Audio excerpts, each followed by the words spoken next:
Hello दोस्तों, मैं advocate आदर्श हीरा एक बार फिर आपका स्वागत करता हूं आपके अपने चैनल ऑनलाइन लीगल हेल्प में। दोस्तों, अपने पिछले वीडियो में हमने बात किया था एडॉप्शन के बारे में।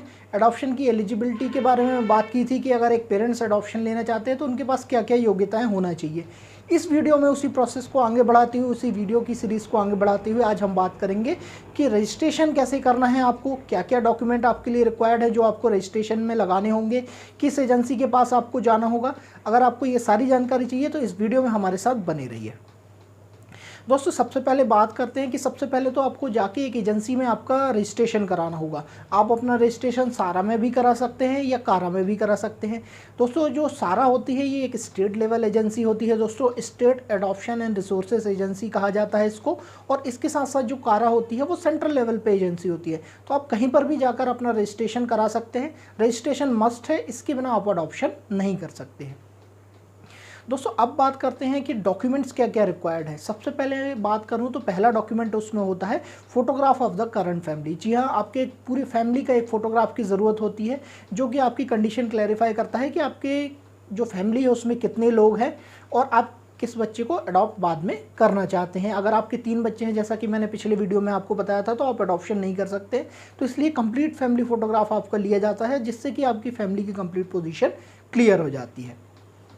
इसके बाद जो सेकंड चीज़ है आपको देनी होती है वो होती है आपका पैन कार्ड। जी हाँ दोस्तों, अगर आप अपना पैन कार्ड वहाँ पर दे रहे हैं तो इससे आपकी जो फाइनेंशियल पोजीशन है उनको क्लियर हो जाती है। आप कितना रिटर्न भर रहे हैं, आप कितना अर्न कर रहे हैं, तो इसके लिए आपको आपका पैन कार्ड सबमिट करना साथ में बहुत ज़रूरी होता है।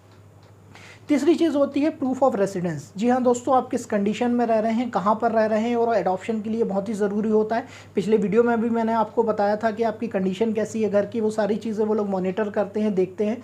उसके बाद ही आपको एडॉप्शन में चिल्ड्रन दिया जाता है। तो इसलिए आपका प्रूफ ऑफ रेसिडेंस आपको लगाना होता है। इसके बाद प्रूफ ऑफ इनकम आपको लगाना होता है कि आपने पिछले सालों में कितना पैसा कमाया है। पिछले लगभग 2 सालों 3 सालों का आपको रिकॉर्ड देना होता है। एक उनका परमानेंट क्राइटेरिया होता है दोस्तों, अगर आप उसके बीच में आ रहे हैं तो आपको एडॉप्शन में बच्चा मिलेगा, वरना नहीं मिल सकता। इसलिए ये रिपोर्ट भी आपको लगानी होती है कि आपका कितना इनकम हुआ है पास्ट 3 ईयर्स में। इसके बाद आपको मेडिकल रिपोर्ट्स भी लगानी होती है दोस्तों कि पेरेंट्स को कोई ऐसी बीमारी तो नहीं है जो गंभीर बीमारी हो, या उनकी सडन या अचानक या पास में कभी डेथ हो सकती है तो फिर बच्चा फिर ऑर्फनेज हो जाता है। तो ऐसी कंडीशंस में पेरेंट्स की जो मेडिकल रिपोर्ट्स है वो भी वहाँ पर रिक्वायर्ड होती है। नेक्स्ट चीज़ जो रिक्वायर्ड होती है वो होती है रेफरेंस लेटर। जी हाँ दोस्तों, आपको एक रेफरेंस लेटर की भी ज़रूरत पड़ती है। ये जो एजेंसी है जिनमें आप रजिस्ट्रेशन कराएंगे, उसके बाद जो आपको अडॉप्ट करना है चिल्ड्रन, उसके लिए आपको एक एजेंसी में जाना होगा या जहाँ पर ऑर्फनेज है वहाँ पर जाना होगा। वहाँ से आपको एक रेफरेंस लेटर मिलेगा। उस रेफरेंस लेटर को भी आपको यहाँ इसके साथ अटैच करना ज़रूरी है। इसके बाद जो लास्ट चीज़ होती है दोस्तों वो होती है कि आपके अगर और भी चिल्ड्रन हैं तो उनकी कंसेंट लेना आपको बहुत ज़रूरी है। जी हाँ दोस्तों, उनकी रिटर्न में कंसेंट होना चाहिए, भले ही वे छोटे हैं लेकिन उनकी कंसेंट होना ज़रूरी है। क्योंकि एटमोस्ट लास्ट जो है बच्चों को अगर आप अडॉप्ट करते हैं किसी और बच्चों को, तो उनको नेचुरल बच्चों की तरह आपको उनके अपने नेचुरल चिल्ड्रन की तरह रखना है। और अगर आपको उनको नेचुरल चिल्ड्रन की तरह रखना है तो आपके जो बच्चे हैं, जो एग्जिस्टिंग चिल्ड्रंस हैं, उनके साथ उनका घुलना मिलना बहुत ज़रूरी है। तो अगर उनके साथ वो घुल मिल नहीं पाएंगे या रह नहीं पाते हैं तो वैसे भी आपका अडॉप्शन फेल हो जाएगा। तो इसलिए वो भी करना आपको ज़रूरी है। इसके बाद एक चीज़ और है कि आपको जो पेरेंट्स हैं जो एडॉप्शन में लेना चाहते हैं, उनका बर्थ सर्टिफिकेट भी आपको वहाँ पर प्रोड्यूस करना होगा। जी हाँ दोस्तों, आपका बर्थ सर्टिफिकेट इसलिए प्रोड्यूस किया जाता है, जिसके बारे में मैंने पिछले वीडियो में भी बात करी थी कि आपका कंपोजिट एज चेक करते हैं और मिनिमम ये होता है कि 25 साल का डिफरेंस होना चाहिए बच्चे के और जो पेरेंट्स एडॉप्शन ले रहे हैं उनके बीच में। तो इसलिए यहाँ पर आपका बर्थ सर्टिफिकेट रिक्वायर्ड होता है दोस्तों। तो दोस्तों, ये थी पूरी जानकारी डॉक्यूमेंट्स के बारे में आपके। अब हम बात करेंगे कि ये प्रोसेस कैसे स्टार्ट होता है दोस्तों। सबसे पहले ये प्रोसेस स्टार्ट करने के लिए इंक्वायरी और काउंसलिंग होती है दोस्तों। सबसे पहले अगर आप अपने आप को रजिस्टर करते हैं वहाँ पर कि आपको एक चिल्ड्रन को अडॉप्शन में लेना है, सारा या कारा कहीं पर भी आप रजिस्ट्रेशन करा सकते हैं। सबसे पहले आपको वहाँ पर जो भी एजेंसीज़ होंगी या जहाँ पर वो भी एनजीओ काम कर रहे हैं या उनके वर्कर्स काम कर रहे हैं, वहाँ से आपको कॉल आएगा, वहाँ पर आपको बुलाया जाएगा। आपके काउंसलिंग के सेशन होंगे सोशल वर्कर के साथ कि आपका स्टेटस क्या है, आप अडॉप्शन क्यों करना चाहते हैं, आपके चिल्ड्रंस की कंसेंट है कि नहीं, सारी चीज़ें आपसे बैकग्राउंड पूछेंगे और आपके साथ काउंसलिंग के सेशन होंगे। जब ये काउंसलिंग के सेशन दोस्तों कंप्लीट हो जाते हैं तो उसके बाद का जो दोस्तों जब ये काउंसलिंग के सेशन कंप्लीट हो जाते हैं तो उसके बाद प्रोसेस आती है कि चाइल्ड के रेफरेंस के बारे में आती है। चाइल्ड से आपका इंट्रोडक्शन कराया जाता है, उसकी प्रोसेस होती है, आपको मिलने दिया जाता है, थोड़े थोड़े टाइम में आपको बताया जाता है।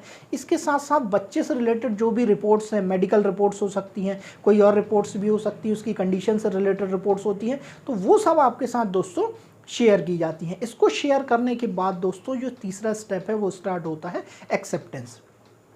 तीसरे स्टेप में जब आप उनके मेडिकल रिपोर्ट्स बच्चों के पूरे देख लेते हैं और सारी चीज़ें आप देख लेते हैं तो फिर आप चाइल्ड को एक्सेप्ट कर सकते हैं। और एक बार अगर आपने चाइल्ड का एक्सेप्टेंस कर लिया है तो इसके बाद जो है लीगल प्रोसेस अडॉप्शन का स्टार्ट हो जाता है। दोस्तों लीगल प्रोसेस को स्टार्ट करने के लिए सबसे पहले आपको एक पिटीशन बनानी होती है। पिटीशन आपको लॉयर के माध्यम से बनानी होगी।